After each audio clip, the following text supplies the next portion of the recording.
बिहार में बक्सर और आरा के बीच रघुनाथपुर रेलवे स्टेशन के पास दिल्ली से गुवाहाटी जाने वाली नॉर्थ ईस्ट एक्सप्रेस बुधवार रात हादसे का शिकार हो गई।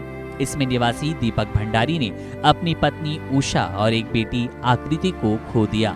दीपक पत्नी और जुड़वा बेटियों के साथ नॉर्थ ईस्ट एक्सप्रेस की 3rd AC बोगी B7 में सवार होकर न्यू जलपाईगुड़ी जा रहे थे। झटके के साथ ट्रेन में अफरा तफरी मची, ट्रेन रुक गई। चोट लगी तो दीपक भंडारी बेहोश हो गए। इसके बाद की कहानी आपका भी सीना चीर देगी। जब होश आया दीपक को तो दुनिया लुट चुकी थी, पत्नी की जान जा चुकी थी, बेटी ने भी दम तोड़ दिया।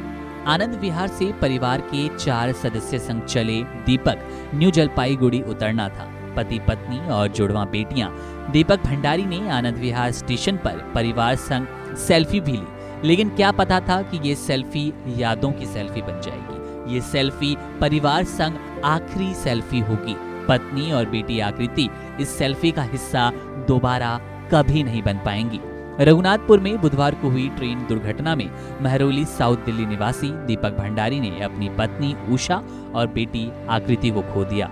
उन्होंने बताया कि पत्नी और जुड़वा बेटियों के साथ नॉर्थ ईस्ट एक्सप्रेस की 3rd AC बोगी B7 में वे सवार होकर न्यू जलपाईगुड़ी जा रहे थे। दीपक भंडारी बताते हुए बेहद भावुक हो गए।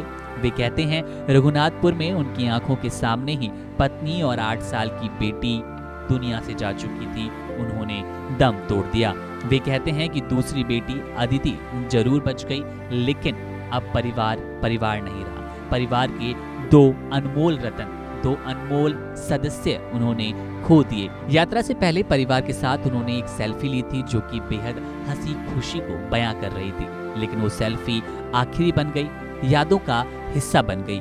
बुधवार की देर रात रघुनाथपुर से सामुदायिक स्वास्थ्य केंद्र में दीपक रोते हुए अपनी बेटी को सांत्वना देते हुए दिखाई दिए। फफक कर रो रहे थे क्योंकि उन्होंने परिवार खो दिया, उन्होंने अपना पार्टनर खो दिया, जीवन साथी खो दिया, एक नन्ही जान खो दी। दीपक ने अपनी आंखों के सामने एक बेटी के जान गंवाने की बात कही और कुछ क्षण के लिए वो कहते कहते ही रो पड़े। उन्होंने बताया, मुझे होश नहीं था, लेकिन होश आया तो मेरे पास कुछ नहीं बचा। मैं सब कुछ खो चुका था। जिस परिवार के साथ चला था वो बिखर चुका था। उसका बेहद ही छोटा अंश यानी कि सिर्फ एक बेटी उनके पास मौजूद थी। दीपक अपनी दूसरी बेटी के साथ अस्पताल में पत्नी का इंतजार कर रहे थे, लेकिन बाद में वो खबर आती है जो दीपक को तोड़ देती है। वो खबर आती है जो कोई नहीं सुनना चाहता था। दीपक की पत्नी दुनिया में नहीं रही।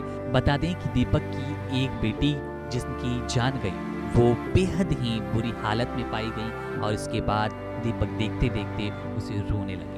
निश्चित रूप से ये कहानी आपका भी कलेजा चीर देने वाली है। आंखें नम हो जाती है और बार बार शुक्रिया अदा करना होता है उस ईश्वर का, उस भगवान का जिसने 2 सदस्य की जान बचा ली। 2 सदस्य अभी भी परिवार में जिंदा है।